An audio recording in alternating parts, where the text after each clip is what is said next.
Mark McKinnon. Mark McKinnon. Okay, we're moving on to 177. Elizabeth Hill. Okay. 3 minutes. Go Bingo. ahead. I'm here. Okay, good morning, everybody. Thank you. Well, it's morning now. Anyway, to the Executive Committee and to fellow Torontonians. I'm a taxpayer. I'm a senior citizen. I'm a former public school trustee and a library member and a grandmother. I'm not one of those same faces, and I'm not a member of a union, but I support the democratic rights of people to organize themselves in unions, to protect their rights, and to protect public services. I'm sorry Mr. Ford's gone away, although he's quite a different Mr. Ford than I saw in the election at an all-candidates meeting. Anyway, I'll have a little story. I think it's a revenue problem. There's not enough gas in the Toronto vehicle, the vehicle called Toronto. So the mayor went and asked KPMG, the mechanic, what to do. And they said, contract out the driver, sell off the spare tire, throw the Margaret Atwood library books out the back, reduce the kids and the seniors in the vehicle.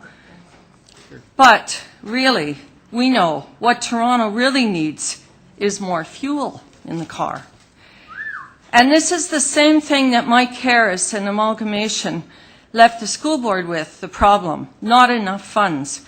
However, the school board was not allowed to tax. Well, you still pay school board taxes, but the province takes it and decides how it's going to be used, not the school board. So the school board was in great difficulty. I was on it then. We ended up getting put under control, supervision. But the board is still fighting for student needs. The City of Toronto needs to fight for its citizens. And it does have a revenue. It does have revenue abilities. And I would suggest that we use them rather than slash services that the citizens need. That's the message that everyone's saying here. Listen. Efficiencies, some of them may ask me, there can be efficiencies, but you know where you'll find them? Ask the frontline workers. Consult. Don't just, there's lots there. Keep the income generating things like the parking authority. Don't sell that. Don't privatize. That increases, that privatizing increases costs. It doesn't save money. So that's my message. And I'm pleased to be here in spite of the undemocratic, really angry, blood pressure raising things I see going on and not in the audience. Thank you very much. And have no questions, so thanks for coming out and staying so long. I have a question. Oh, I didn't see your hand, dear. No, you got to put your hand. Look. Late at night and I'm far. Okay. I just wondered what your blood pressure is at, and what was it that's raising your blood pressure here? How do you think? Well, I feel there isn't a lot of respect for citizens. When I came here, I went to the council chambers thinking the meeting was there. There was something else going on. It was about severance and you know, what's going to happen to people when they leave their jobs. And I thought, where am I? Then I came upstairs and I was amazed at a small room with 300 deputants, not enough room to sit. So again, with my cane, I had to walk and find another room. The advantage there is I could heckle and say things, and the whole room really was getting quite worked up because you weren't here to shut us up. Anyway, but I've had my say, and I hope you keep your ears open and use your heart and use your ears and listen to the people. We'll be using our ears, believe me. Yeah. Thank you. All right, the next one is 178, and that's Karina Wallach.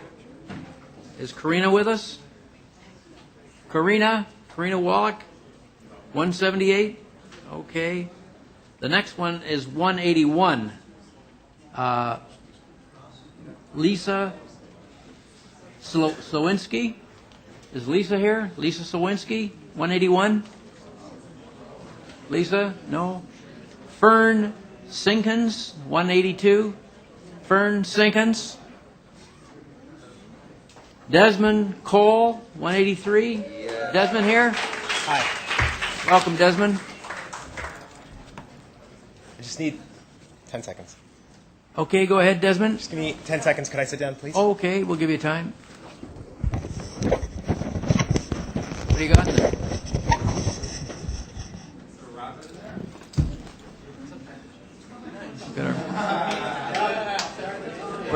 Where'd you go? Are you ready? Thank you. Okay.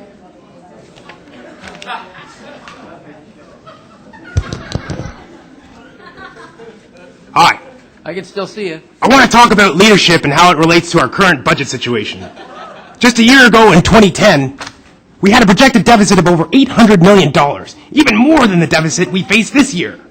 But somehow, the 2010 council, which has a lot of the same councillors as this council, managed to get that number down to zero without threatening to get rid of childcare, free community centers, libraries, snow removal, and grants for people who are poor, disadvantaged, marginalized, or in need of support.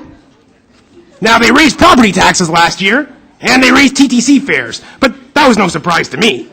During the same time, the price of gasoline, of coffee, and of fresh vegetables went up too. This year, even though the projected deficit is smaller, some folks are telling us that the programs and services that make our city great are actually a waste of time, and that we should get rid of them. That's where leadership comes in. Our mayor, an apparent leader, has indicated that he doesn't plan to preserve programs that save money and help people in need. The mayor was the only elected official who voted against every single community grant that the city provides. Money for violence prevention, for food programs, for seniors, and for Ontonians living in poverty. When people tried to ask the mayor why he was the only person out of 45 to vote against all of this great stuff, he ran away. Our mayor knows the price of everything, but he values very little. That's not what I call leadership.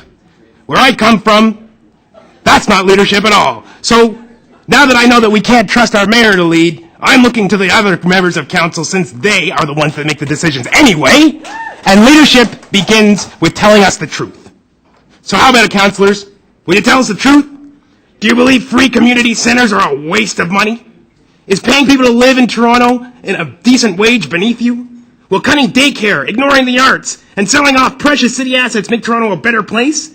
I'd ask the mayor, but he's clearly planning to break his promise to Toronto not to cut services. So I'm reaching out to other councillors. Councillors who know that their loyalty to Toronto is more important than their loyalty to the mayor. So councillors, it's up to you. You're the ones who make the decisions, and you don't need to hide behind empty slogans. The people of Toronto are listening. We care about our city. And we want you to be honest with us. We'd rather pay a little more than see our investments crumble in the future. We'd rather reach out to our neighbors than let them suffer from far away. We prefer leaders that tell us that everyone matters rather than that nobody cares. Councillors, don't give in to cynicism and defeat. After all, we didn't vote for any puppets. Thank you.